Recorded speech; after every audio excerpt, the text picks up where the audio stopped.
नमस्कार, मैं हूं आपके साथ पूर्वी राय और आप देख रहे हैं द जी टाइम। झारखंड के राज्यपाल रमेश बैस ने 1932 के खातियान आधारित स्थानीय नीति से संबंधित विधेयक को लौटा दिया है।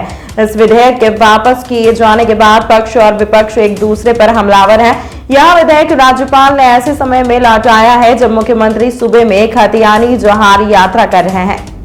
झारखंड के राज्यपाल रमेश बैस के द्वारा झारखंड विधानसभा से बहुमत से पारित 1932 के खतियान आधारित स्थानीय नीति संबंधी विधेयक को वापस लौटा दिया है। राज्यपाल ने झारखंड स्थानीय व्यक्तियों की परिभाषा और परिणामी सामाजिक, सांस्कृतिक और अन्य लाभों को ऐसे स्थानीय व्यक्तियों तक विस्तारित करने के लिए विधेयक 2022 की पुनर्समीक्षा हेतु राज्य सरकार को वापस करते हुए कहा है कि राज्य सरकार इस विधेयक की वैधानिकता की समीक्षा करे कि यह संविधान के अनुरूप एवं माननीय उच्चतम न्यायालय के आदेशों व निर्देशों के अनुरूप हो। राज्यपाल ने यह कहा कि इस विधेयक की समीक्षा के क्रम में स्पष्ट पाया गया है कि संविधान की धारा 16 में सभी नागरिकों को नियोजन के मामले में समान अधिकार प्राप्त है। संविधान की धारा 16(3) के अनुसार मात्र संसद को यह शक्तियां प्रदत्त है कि वे विशेष प्रावधान के तहत धारा 35(a) के अंतर्गत नियोजन के मामले में किसी भी प्रकार की शर्तें लगाने का अधिकार अधिरोपित कर सकते हैं। इधर 1932 के खतियान आधारित स्थानीय नीति विधेयक के राज्यपाल द्वारा लौटाए जाने के बाद सत्तारूढ़ पार्टी कांग्रेस के प्रदेश प्रवक्ता ने विधेयक लौटाए जाने का ठीकरा बीजेपी पर फोड़ते हुए राज्यपाल को कटघरे में खड़ा कर दिया है। स्थानीयता को परिभाषित करने के लिए राज्य सरकार ने 1932 के सर्वेक्षण को आधारवर्ष मानकर विधानसभा से एक विधेयक पारित करवाकर राज्यपाल महोदय के पास भेजा। अब चूंकि राज्यपाल महोदय ने उस विधेयक में कई बिंदुओं पर आपत्ति करते हुए विधेयक राज्य सरकार को वापस भेज दिया है। अब यह देखना होगा कि हेमंत सोरेन और उनके कैबिनेट के सदस्य इस विधेयक में जो आपत्ति उठाए गए हैं राज्यपाल महोदय से, उसका निराकरण कैसे करती है और राज्यपाल महोदय को कैसे संतुष्ट करती है। चूंकि यह विधि सम्मत प्रतीत नहीं होता है, ऐसा विधि विभाग का भी कहना था, लेकिन राज्य सरकार की जिद की वजह से विशेष सत्र बुलाकर एक तरह से मैसेज देने की कोशिश की गई राज्य की जनता को कि हेमंत सोरेन की सरकार 1932 का खतियान राज्य में लागू करना चाहती है और खतियानी जोहार यात्रा के माध्यम से मुख्यमंत्री यह संदेश देने की कोशिश कर रहे हैं लोगों के बीच जाकर कि मानो हमने लागू कर दिया, जबकि वास्तविकता इसके ठीक उलट है। अब कहीं ना कहीं राज्य सरकार की मनसा उजागर हो गई कि राज्य सरकार लाभ भी नहीं देना चाहती, क्रेडिट भी लेना चाहती है, तो दोनों चीजें साथ साथ नहीं चल सकती।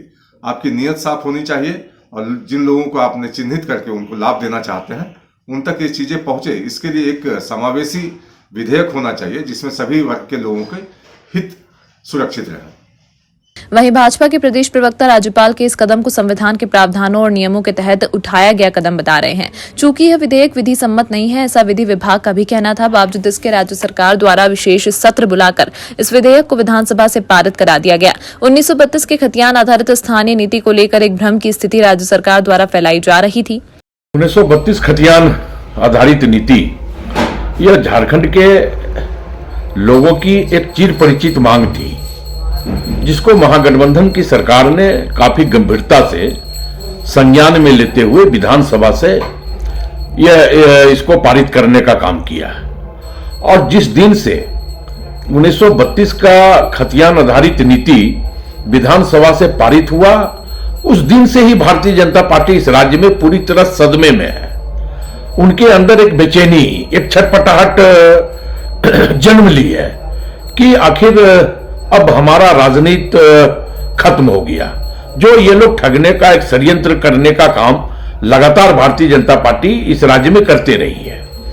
तो जब भारतीय जनता पार्टी संगठन पूरी तरह मौन हो गई, तो बैकडोर से अब इन लोगों ने महामहिम को लगाया है और महामहिम हर उस विधेयक को वापस करने का काम करते हैं जो इस राज्य की जनता से जुड़ी हुई है। इसके पहले भी मॉब लिंचिंग विधेयक भी महामहिम ने वापस किया। अब 1932 खतियान आधारित नीति को भी महामहिम ने वापस किया। तो ये तो साफ हो गया कि भारतीय जनता पार्टी के एजेंडे के पर जो है महामहिम अब काम कर रहे हैं। 1932 के खतियान आधारित स्थानीय नीति विधेयक को हेमंत सोरेन की सरकार मास्टर स्ट्रोक मान रही थी। यह विधेयक ऐसे समय में लौटाया गया है जब मुख्यमंत्री राज्य के विभिन्न जिलों में जाकर खतियानी जोहार यात्रा कर रहे हैं। ऐसे में झारखंड का सियासी पारा तो बड़ा ही है, राज्य सरकार और राजभवन के बीच दूरी भी एक बार फिर से बढ़ती दिख रही है। तमाम महत्वपूर्ण खबरों के लिए देखते रहिए द जी टाइम।